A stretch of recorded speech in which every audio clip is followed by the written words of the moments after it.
सभी संतों, महापुरुषों, गुरुओं को नमन करता हूं। और आज देश के नौजवानों से, बहुजन समाज के सूरमाओं से, योद्धाओं से, अपनी बहनों से,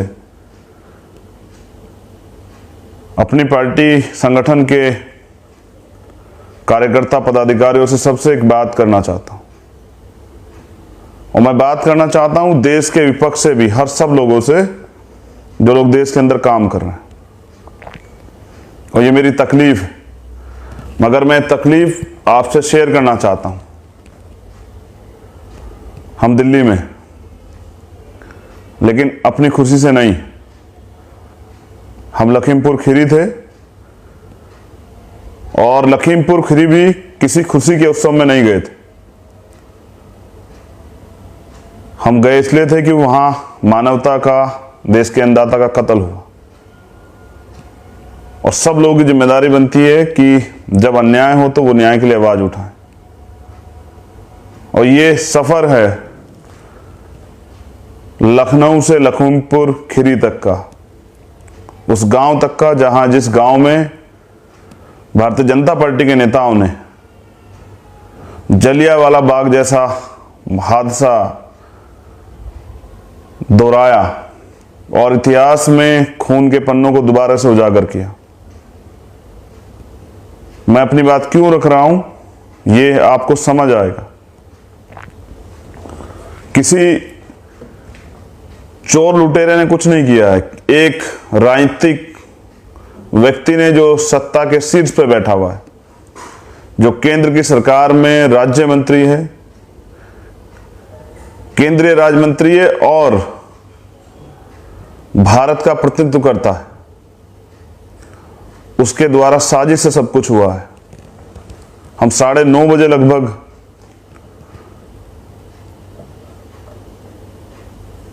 लखनऊ एयरपोर्ट पहुंचे और उसके बाद लखनऊ एयरपोर्ट से ही सीधे लखीमपुर खीरी के लिए निकले। लेकिन सीतापुर के एक टोल पे पुलिस द्वारा अरेस्ट कर लिया गया। और लगातार हम लोग पूछते रहे कि भाई हमारा दोष क्या है, हमारा क्राइम क्या है, किसके ऑर्डर पर रोक रहे हो। मुख्यमंत्री ने कहा है, किसने कहा है कि जो आप हमें रोक रहे हो। लेकिन उनके पास कोई जवाब नहीं था। उनके पास एक ही जवाब था कि लॉ एंड ऑर्डर डिस्टर्ब हो जाएगा। तो लॉ एंड ऑर्डर तो डिस्टर्ब हुआ है, तभी तो हम लोग वहां जा रहे हैं। वहां हत्याएं हुई हैं, कोई नाच गाना नहीं चल रहा, हत्याएं हुई। हम लोग वहां गए, पुलिस ने 3.5 घंटे तक हमें बिठा के रखा। 3.5 घंटे के बाद हमें समझ तो पहले से था कि पुलिस हमें वहां जाने से रोकने के लिए प्रबंध कर रही है।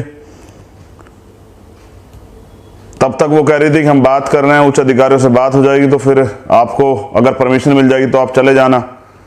लेकिन जब 3:30 बजे हमें महसूस हुआ कि सरकार हमें वहां जाने नहीं देगी, तो हमने ये तय किया कि अब हम जबरदस्ती जाएंगे, अपने अधिकारों का प्रयोग करेंगे।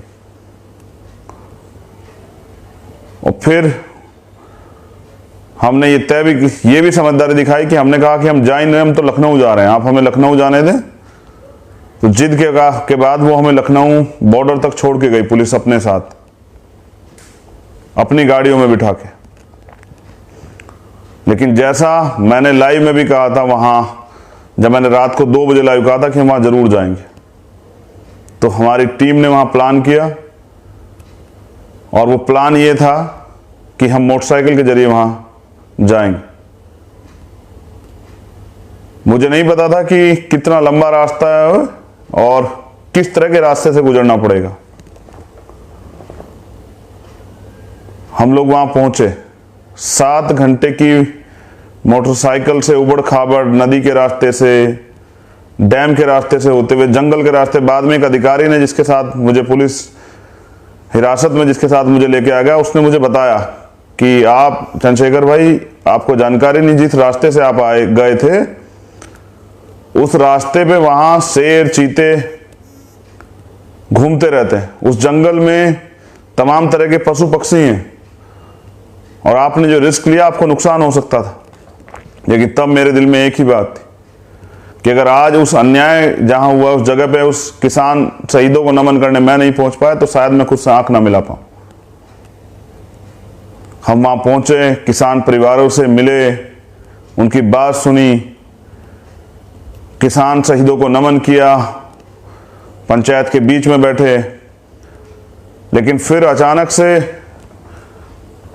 जिस जगह पे हम मौजूद थे, तो स्कूल में हमारे कमरे का गेट बंद कर दिया गया और मेरे पूछने पे मुझे बताया गया कि अभी अधिकारी आपसे बात करेंगे, तब आप आगे कदम उठाओगे। मैंने पूछा कि भाई ऐसा क्यों, ये क्या बात हुई? उनको समझ नहीं आ रहा था कि इतनी इंटेलिजेंस, इतनी पुलिस, इतनी फोर्स लगाने के बावजूद, इतना सिस्टम क्रिएट होने के बावजूद ये व्यक्ति यहां कैसे पहुंच गए। तो हमें तो एक बात सिखाई है हमारे रैबर ने कि तमन्ना अगर सच्ची हो तो रास्ते हजार होते हैं, और तमन्ना अगर झूठी तो बहाने हजार होते हैं। वहां मेरी जब उनसे बात हुई, उन्होंने कहा कि आपको, क्योंकि यहां माहौल खराब है, आपको सुरक्षित जो है यहां से बाहर भेजा जाएगा। लेकिन वो झूठ था। झूठ ये था क्योंकि आज प्रधानमंत्री जी लखनऊ में हैं, और सच ये था कि मुझे इस शर्त पे वहां से पुलिस ने हिरासत से छोड़ा कि मैं अपना काम तब कर पाऊंगा, मैं अपने अधिकारों को तब प्रयोग करूंगा जब मैं तय कर लूं कि मैं यहां से वापस लौटूंगा। ऐसा ही एक बार हमारे साथ हुआ था हैदराबाद में कि आपको लौटना पड़ेगा। मैं पूछना चाहता हूं कि ये कैसी आजादी, और मैं आप तमाम लोगों से पूछ रहा हूं, अगर आपको लगता है कि कुछ नहीं हुआ है तो बहुत कुछ हो सकता था, कोई हादसा भी हो सकता था। अगर अन्याय हुआ है और अन्याय किया है भारतीय जनता पार्टी को, अब तो वीडियो भी आ गई है जिस वीडियो में यह स्पष्ट हो रहा है कि चलते किसानों को पीछे से टक्कर मारी गई और उनकी हत्या कर दी गई, और वो अपराधी भी दिख रहे हैं भागते हुए, जिनको बचाने का प्रयास सरकार के लोग कर रहे हैं। मगर मैं आपको बताना चाहता हूं, अगर आप चुप हैं इन सब चीजों पे, आप ये सोच रहे हैं कि हमारे साथ नहीं, और तो ये आपके साथ हो रहा था, आप भूल गए हैं। बस कहते हैं कि भारत का के ऊपर एक सर्वे कि यहाँ के लोगों की जो है ना याददाश्त 3 महीने तक रहती है, उसके बाद वो भूल जाते हैं। जब CN वाराणसी में मुसलमानों के साथ हुआ, आप भूल गए। जब 2 अप्रैल में दलितों के साथ हुआ, आप भूल गए। जब अब पिछड़े वर्ग की जातिगत जनगणना में पिछड़े वर्ग के साथ हो रहा है, आप भूल रहे हैं। जब 69,000 शिक्षक भर्ती में 20,000 पदों का घोटाला होता है, आप भूल जाते हैं। जब यहाँ महिलाओं के साथ रेप हत्या होती है, हाथरस होता है, आप 3 महीने के बाद भूल जाते हैं कि किस तरह आपको रोका गया था, किस तरह आप अपने परिवार से नहीं मिल पा रहे थे। कल का मंजर भी ऐसा ही था। अगर आप ये सोच रहे हैं तो आप ये गलतफहमी अपने दिमाग से निकालिए। लोकतंत्र की हत्या है, ये लोकतंत्र पे चोट है, ये हमारे संवैधानिक अधिकारों पे, हमारे संविधान पे चोट। और ये चोट कौन कर रहा है? वो सरकार जिसके प्रधानमंत्री का 56 इंच का सीना, वो प्रधानमंत्री जो दुनिया के पटल पे जाके कहते हैं कि लोकतंत्र होना चाहिए, जनता के राइट्स का प्रयोग होना चाहिए, जनता को अधिकार मिलने चाहिए। और वही प्रधानमंत्री आज लखनऊ में अमृत महोत्सव में, पूछना चाहता हूं प्रधानमंत्री बताएं, क्या हमारे ताकतवर प्रधानमंत्री में इतनी हिम्मत है कि वो शहीद किसान परिवारों का सामना कर सके, उनसे आंख से आंख मिला के बात कर सके? क्या उनमें हिम्मत है उस अपने केंद्रीय राज्य मंत्री को हटाने की? क्या उनमें हिम्मत है जिन्होंने केंद्रीय राज्य मंत्री ने साजिश की 25 तारीख को घोषणा करके कि हम जवाब देंगे, हम हिसाब करेंगे, हमें काले झंडे दिखाई देंगे, तो हम जिम्मेदारी से जो है ना उनको सबक सिखाएंगे? क्या उनके अंदर हिम्मत है उस केंद्रीय राज्य मंत्री को हटाने की, उसको बर्खास्त करने की? क्या उनके अंदर हिम्मत है केंद्रीय राज्य मंत्री के लड़के को गिरफ्तार कराने की? और जिन किसानों की आय दुगनी करने की बात कर रहे थे, क्या उनके अंदर हिम्मत है उन किसानों की परिवारों की चीखों को सुनने का? किसान 10 महीने से बैठा हुआ, 10 में ज्यादा समय हो गया, हजारों किसानों की जान चली गई। क्या प्रधानमंत्री में हिम्मत है? मैं कहता हूं शर्म आनी चाहिए ऐसे प्रधानमंत्री को। अगर उनमें जरा से भी हिम्मत है तो वो सामना करें, जाएं लखीमपुर खीरी आज और बैठे उन परिवारों के बीच में और पूछें उनके दर्द को कि वो क्या महसूस कर रहे हैं। कोई मुआवजा, कोई नौकरी उन परिवारों की जिंदगी वापस नहीं ला सकती, उनके बच्चों को वापस नहीं ला सकती। ये भारत है। मैंने कहा था ना आप शुरू में, जलियांवाला बाग, तब निहत्थे लोगों पे गोलियां चली तो उनकी हत्या हुई। और कल ये मंजर आप लोगों ने, परसों ये मंजर आपने अपने देश में देखा, उत्तर प्रदेश में देखा, जहां कहते हैं कानून व्यवस्था है। वो कानून व्यवस्था किसके लिए है? और कौन सा आजादी का अमृत महोत्सव बना रहे हो? आजादी वो जो आपको मिली है कि आप हत्याएं करोगे, आप अन्याय अत्याचार करोगे, विपक्ष के जवान पे ताला लगा दोगे, विपक्ष को बंद कर दोगे, विपक्ष को धक्के दिलवाओगे, विपक्ष को डराने धमकाने काम करोगे, देश की जनता के अधिकार छीन लोगे, और ये आजादी आपको मिली। इस आजादी का जश्न मना रहे प्रधानमंत्री।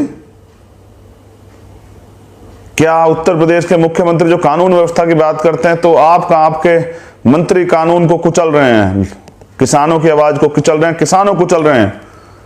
क्या आप जवाब देंगे मुख्यमंत्री? क्या आप में हिम्मत है इस्तीफा देने की? बहुत इस्तीफा मांगते थे भारतीय जनता पार्टी के लोग। क्या आप में हिम्मत है इस्तीफा देने की? कि आपके राज में, प्रदेश में जंगल राज है। कौन सुरक्षित है? क्या व्यापारी सुरक्षित है? मनीष गुप्ता के साथ क्या हुआ? क्या दलित सुरक्षित है? हाथरस में क्या हुआ? क्या मुसलमान सुरक्षित हैं? जो तमाम मामलों में हम लोग देख रहे हैं,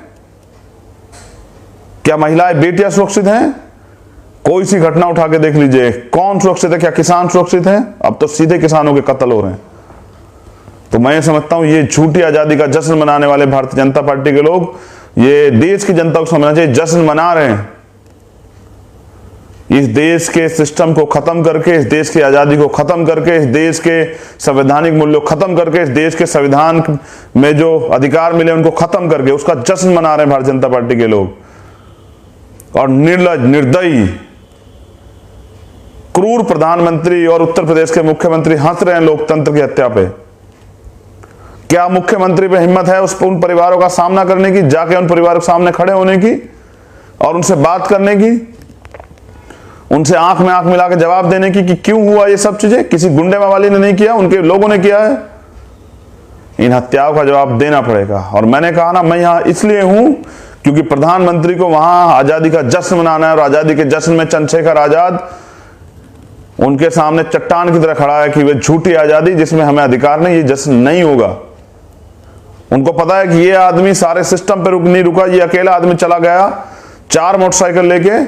तो ये आदमी, मैं वहां की टीम का भी धन्यवाद करता हूं, जिले की टीम का, लखीमपुर खीरी की भी और सीतापुर की भी और लखनऊ की भी, हमारे संभाग के लोगों का भी, क्योंकि सरकार ये जान गई है कि ये आदमी नहीं रुकेगा, तो इसको दूर रखा जाए। मैं कहता हूं कितनी दूर रखोगे? ये लोकतंत्र है। जिस दिन हमारे लोग जाग जाएंगे, जिस दिन इस देश का नौजवान जाग जाएगा और वो समझेगा कि ये अकेले अकेले सिस्टम में रहने वाले लोगों के साथ अन्याय अत्याचार हो रहा है, कल इसका सामना आपको भी करना पड़ेगा। अगर आप ये सोच रहे हैं आप कल आपके भी साथ तकलीफ होगी, और तकलीफ हुई भी है नोटबंदी में, तकलीफ हुई भी है कोरोना महामारी में, कि जब आप अपने परिवारों की, पहले जिंदा अपने परिवारों को, फिर उनकी लाशों को लेकर हाथों में घूम रहे थे, तो ये सरकार आपका मजाक उड़ा रही थी। आपने झेला है, जीएसटी में ये व्यापारियों ने झेला है, और आज किसान झेल रहा है कि वो जो नहीं चाहते थे वो कानून बना दिए गए और उनके ऊपर थोप दिए गए। वो 10 महीने से बैठे हुए। आपने नहीं सुना होगा किसी देश में कि 10 महीने से 11 महीने से कोई आंदोलन चल रहा है, हजारों लोग शहीद हो गए और देश के प्रधानमंत्री चुप हैं। क्या प्रधानमंत्री पे एक शब्द भी नहीं है किसानों के लिए? उन किसानों की हत्याओं पे, उनके दुख पे बोलने के लिए एक शब्द नहीं है प्रधानमंत्री पे। ऐसे निर्लज्ज प्रधानमंत्री, ऐसे क्रूर मुख्यमंत्री, अपने आप को ताकतवर कहते हैं, सत्ता की मशीनरी का दुरुपयोग करने वाले मुख्यमंत्री। मैं क्यों लड़ूं पुलिस से? वो तो नौकरी कर रहे हैं, और वो आपके, क्योंकि सत्ता की पुलिस होती है, वो आपके इशारे पे काम कर रहे हैं। लेकिन कानून कहां है? संविधान कहां है? अधिकार कहां है? ये सब चीजों का जवाब आपको देना पड़ेगा। आज तो प्रधानमंत्री जी आप बच जाओगे, आज आपका मेरा आमना सामना नहीं होगा, लेकिन होगा। कितनी बार बचोगे? एक बार आप 6 दिसंबर पे मुझसे आमने सामना हुआ था, आपका याद है ना आपको, पार्लियामेंट में, जब आप बाबा साहब अम्बेडकर जी की पुण्यतिथि मनाने आए थे 6 दिसंबर को, और तब के बाद आपने वहां से वो पुण्यतिथि का प्रोग्राम ही बंद कर दिया। आपने श्रद्धांजलि देना बंद कर दिया, क्योंकि आप सामना नहीं करना चाहते, और जो सामना नहीं करना चाहता वो अपने आपको ताकतवर ना कहे। ये डरी हुई सरकार है। देश का नौजवान भूखा है, देश का नौजवान सड़क पे है, आंदोलन कर रहा है, परेशान है, लेकिन सरकार जवाब नहीं देगी। और मैं मुख्यमंत्री जी से पूछना चाहता हूं कि ये जो एक मजाक होता है कि पेपर, बच्चों के पेपर के लिए लगा दिया जाता है। मैंने एक बच्ची को भी रोते देखा, 5 मिनट लेट हुई थी, लेकिन आप लगा देते हैं 500 किलोमीटर सेंटर। वो बच्चे कहां जाएंगे, कैसे रहेंगे, उनकी सुरक्षा गारंटी क्या है? कौन जवाब देगा मुख्यमंत्री जी? ये जो मजाक नौजवानों के साथ हो रहा है देश के अंदर और उत्तर प्रदेश में बड़े पैमाने पे, इसका जवाब कौन देगा? क्यों गृह जनपद में परीक्षा नहीं हो सकती है? क्यों गृह जनपद के बराबर वाले जनपद में परीक्षा नहीं हो सकती है? क्यों जो है आप हमारे नौजवानों का शोषण करने पे लगे हुए हैं? किसानों की, नौजवानों की ये चीखें आपसे जवाब मांग रही है और नौजवानों को जवाब लेना चाहिए। आपकी चुप्पी आपको गुलामी की तरफ धकेल रही है। जब निजीकरण हो जाएगा, देश का सारा सिस्टम प्राइवेट हो जाएगा, तब आप सरकारी नौकरियों के लिए प्रत्येक वर्ग के नौजवान घूमते फिरोगे, अपनी डिग्रियों को झोला को उठा के घूमते फिरोगे, कोई नहीं पूछेगा आपको, क्योंकि ये सरकार सिर्फ चंद पूंजीपतियों की सरकार है, ये किसी की सरकार नहीं और ये देश विरोधी सरकार है। प्रधानमंत्री से मैं दोबारा कहता हूं, दिखाइए हिम्मत, आप ताकतवर प्रधानमंत्री है, दुनिया में आपका डंका बजता है, ये कहते हैं ना मीडिया के लोग और आप भी कहते हैं, भाजपा के लोग भी कहते हैं, अगर डंका बजता तो जाइए लखीमपुर खीरी और सामना कीजिए किसान परिवारों का, जिन्होंने अपने बच्चे खोए हैं, जिन्होंने अपने पति खोए हैं, जिन्होंने अपने बेटे खोए हैं, जिन्होंने अपने भाई खोए हैं। उनके आंसुओं के सैलाब का सामना कीजिए, उनकी चीखों का सामना कीजिए। और अगर देश में रहते आपको नहीं सुनाई दे रहा है और आप आजादी का महोत्सव मना रहे हैं, तो ये आप एक क्रूर मजाक कर रहे हैं, हंस रहे हैं आप किसानों की लाशों पे। आपको इसका जवाब देना पड़ेगा।